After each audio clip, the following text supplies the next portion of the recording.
Hello, সবাই কেমন আছো? আশা করি সবাই খুব খুব ভালো আছো, সুস্থ আছো। আমিও খুব ভালো আছি। বং ইন মাউন্টেনের আরও একটা নতুন ভ্লগে তোমাদেরকে অনেক অনেক ওয়েলকাম।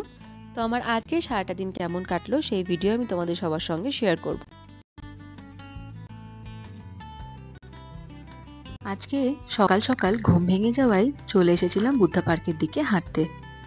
বাড়িটা এইদিকে চেঞ্জ করে আসার পর টুকটাক করে বুদ্ধা পার্কের দিকে হাঁটতে আসাটা বেশ ভালোই হয়। আর এই রাস্তাটা এতই ফাঁকা ফাঁকা আর এতটাই সুন্দর, যতবারই আসি না কেন ততবারই মনটা ভালো হয়ে যায়। চারিপাশটা সকালবেলায় কি সুন্দর লাগছে বলুন তো। চলুন এবার বাড়ি ফিরি। বাড়ি ফিরে একেবারে সোজা রান্নাঘরে। আজকে নীল সকাল সকালই বাজার নিয়ে চলে এসেছে। আর আজকে কি পেয়েছে দেখুন। অনেকদিন পর, মানে এই বর্ষার প্রথমবার পেয়েছি ইলিশ। তাই সকাল সকাল রান্না বান্না করতে রান্নাঘরে চলে এসেছি। তবে রান্না শুরু করার আগে এই তরকারির খোসাগুলো বাইরে দিয়ে আসি। আজকে মঙ্গলবার, ময়লা গাড়ি এসেছে, তারই গানের আওয়াজ শুনতে পাচ্ছি ঘরে বসে। নীল চলে গেছে ওদিকে ডাস্টবিন নিয়ে। ডাস্টবিনগুলো সব খালি করে ওই গাড়িতে তুলে দেবে বলে। আমি সবজি কাটতে কাটতে ভাবলাম, এতগুলো যখন খোসা জমাই হয়েছে, তখন আর বাড়িতে 7 দিনের জন্য না জমিয়ে ওপরেই ফেলে দিয়ে আসি। এ দেখুন, সবাই যে যার বাড়ির ডাস্টবিন নিয়েই দাঁড়িয়ে পড়েছে রাস্তায়। সারা সপ্তাহে এই একটা দিনই আমাদের ময়লা গাড়ি আসে। ময়লা গাড়ি মানে ওই যে গাড়িতে করে সারা শহরের আবর্জনা নিয়ে যায়।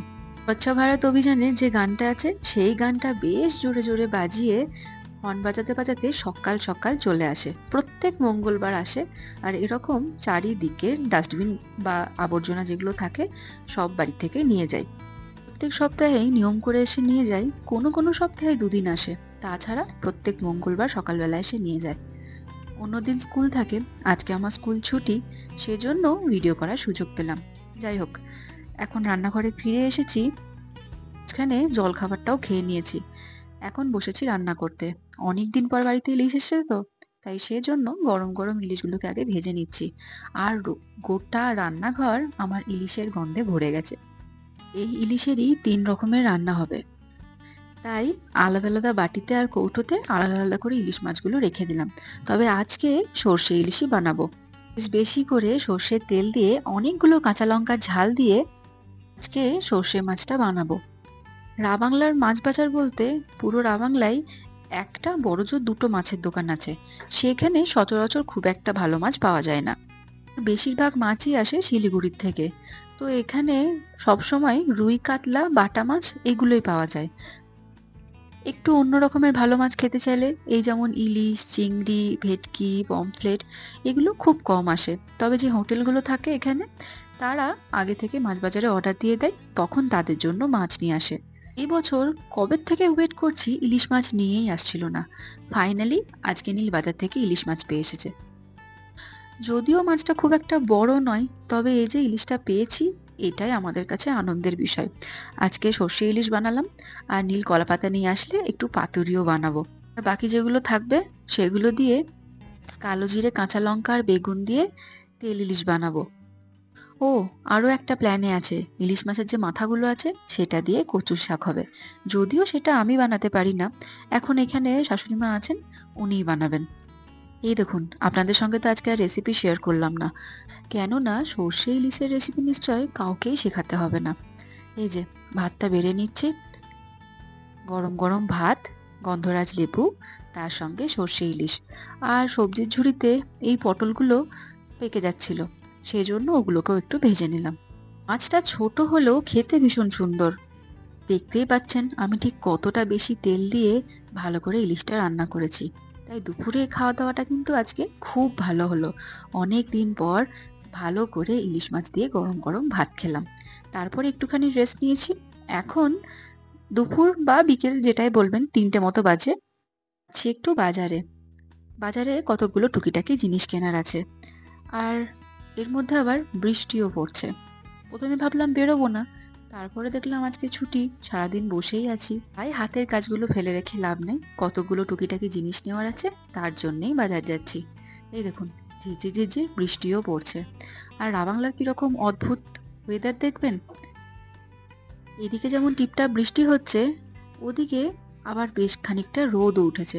এই দেখুন, ডান দিকের আকাশটায় রোদ আর বাঁ দিকের আকাশে ঘনিয়ে মেঘ করে আছে, আর উপরন্তু অল্প অল্প বৃষ্টিও হচ্ছে। খুব বেশি বৃষ্টি না হলে এই রকম ওয়েদারেও এখানে থাকতে বেশ ভালো লাগে। তবে ভাদ্র মাসে রোদটা বড় এখানে মিস করি। যদিও এখানে সেরকম কোনো জামা কাপড় নেই, জন্য খুব একটা অসুবিধা হয় না। তবে ভাদ্র মাসে এরকম রোদ দেখলেই আগে মাদের দেখতাম আলমারিতে যত ভালো ভালো শাড়ি আছে সেগুলো সব রোদে দিত। আর এই দেখুন, আজকে বললাম না সকালবেলায় ময়লা গাড়ি এসেছিল, আর এখন বিকেলবেলা, আজ যেহেতু মঙ্গলবার, এদিকে চারিদিকে সবকিছু পরিষ্কার করা চলছে। আসলে এখানে সারা বছর এতটাই বৃষ্টি হয়, বৃষ্টি হওয়ার ফলে এই যে আগাছা গাছগুলো, এগুলো প্রচুর বেড়ে ওঠে। আর এই বর্ষার সময় তো তাদের বাড়বাড়ন্ত প্রচুর। ও কি হয় জানেন তো, এই রাস্তার সময় যত বৃষ্টি, যত গাছ, তত লিচ আর তত সাপ। সেই জন্যই সমস্যা হয়ে যায়। তাই এরা সপ্তাহে সপ্তাহে এইভাবে গাছগুলো কেটে পরিষ্কার করে। যাই হোক, আমি এখন বাজারে চলে এসেছি। আগে বাজারে জিনিসগুলো নেওয়ার আছে সেগুলো নিয়ে নিই, তারপরে বাড়ি ফিরে আপনাদের সঙ্গে শেয়ার করব। এখন বাড়ি ফিরে এসেছি, ভাবলাম এসে এসে ব্যাগটা খালি করি, কিন্তু ভীষণ কুড়েমি লাগলো। তাই একটু বসে রেস্ট নিচ্ছি। আর হাতে কি আছে বলুন তো? আনন্দমেলা, মানে পুজো বার্ষিকী। ওই বই থেকে একটা দুটো করে গল্প এখন পড়ছি। যতক্ষণ না শেষ হচ্ছে বইটা, ততক্ষণ শান্তি নেই। আর এই দেখুন, বাড়ি ফিরেছি আর ঝমঝমিয়ে বৃষ্টি শুরু হয়ে গেছে। সেই জন্যই এসে এসে কাজ করতে ইচ্ছে করলো না। এখন সন্ধে 6:30 মতো বাজে, বসেছি ব্যাগটা খালি করতে। যদি এক্ষুনি এক্ষুনি খালি না করি, তাহলে এই ব্যাগটা যেমনকার তেমনই থেকে যাবে। বাজার করতে তো ভালো লাগে, তারপরে বাজার থেকে ফিরে সেগুলোকে খালি করে আলাদা আলাদা জায়গায় রাখাটা আমার কাছে বড্ড বিরক্তিকর কাজ। আর এগুলো নিজে হাতে না করলেও নিজের মন শান্তি হয় না। কোথায় কি জিনিস রাখছি সেটা নিজেকেই গুছিয়ে রাখতে হবে, অন্য কেউ করে দিলে একদম পছন্দ না। টুকটাক কতগুলো জিনিস, অল্প একটু সর্ষের তেল, এই আদা রসুনের পেস্ট, একটা বিস্কিটের প্যাকেট, একটা জুসের বোতল, তারপরে 2 প্যাকেট চাল। সামনে নীলের জন্মদিন আসছে, ওই ফ্রাইড রাইস বা বিরিয়ানি বানাবো বলে তার জন্য চাল নিয়ে রাখলাম, 2টো গার্বেজের প্যাকেট। আর সব থেকে একটা ভালো জিনিস নিয়ে এসেছি, সেটা আপনাদের সঙ্গে দেখাচ্ছি। ভালো জিনিস মানে সেরকম কিছু না, আমার নিজের লিস্টে অনেক দিনের একটা শখ ছিল সেটাই। এই যে এই কেটেলটা, এটা অনেকেই দেখেছি ভিডিওতে ব্যবহার করেন। তাদের সেই ভিডিওগুলো দেখে আমারও কেনার ভীষণ শখ ছিল, ভীষণ পছন্দ। তো এই একটা কেটেল আর নিজের জন্য একটা টিফিন বক্স নিয়ে এসেছি। তখন থেকেই হালকা হালকা ঠান্ডা পড়তে শুরু করছে, তাই স্কুলে যেটাই নিয়ে যাই না কেন এমনিই ঠান্ডা হয়ে যাচ্ছে। তাই টিফিন বক্সটা পাল্টে নিলাম। তবে সব থেকে ভালো কিন্তু এই কেটেলটাই পছন্দ হয়েছে। এটা এমনিই এত দেখতে সুন্দর, কি বলবো। আর এই একটা প্লাস্টিকের টুল নিয়ে এসেছি, এটা বাথরুমে রাখবো। সব টুকিটাকি জিনিস, এগুলোই নিয়ে আসতে গিয়েছিলাম তখন। মোটামুটি ব্যাগ খালি করা হয়ে গেল। এবার চলুন রান্নাঘরে যাব। যেগুলো নিয়ে এসেছি সেগুলোকে এখন জায়গায় জায়গায় প্লেস করতে হবে। আর বেশ কতগুলো জিনিস ফুরিয়ে গিয়েছিল, সেগুলোকে আবার রিফিল করতে হবে। কাজগুলো না আমার মুডের উপর ডিপেন্ড করে, যেদিন করতে ইচ্ছা করে সেদিনই করি। অনেক সময় এরকমও হয়েছে হলুদের কোটোতে হলুদ শেষ, আমি হলুদ ছাড়াই রান্না করেছি শুধু রিফিল করার ভয়ে। মুখটা দেখে বুঝতেই পারছেন খুব যে খুশিও করছি সেটাও নয়। তবে ওই যে বললাম, নিজের কাজ নিজেকেই করতে হবে। যাই হোক, মোটামুটি কাজ সব শেষের দিকে। এরপরে গরম গরম চা করব, আর তার সঙ্গে একটু পপকর্ন খাবো। চা আর পপকর্নটা ওদিকে নীল বানাচ্ছে, আমি হাতের কাজগুলো ততক্ষণে শেষ করে নিচ্ছি। এই নেই করে বেশ অনেকগুলো কোটোই আমার খালি হয়ে গিয়েছিল।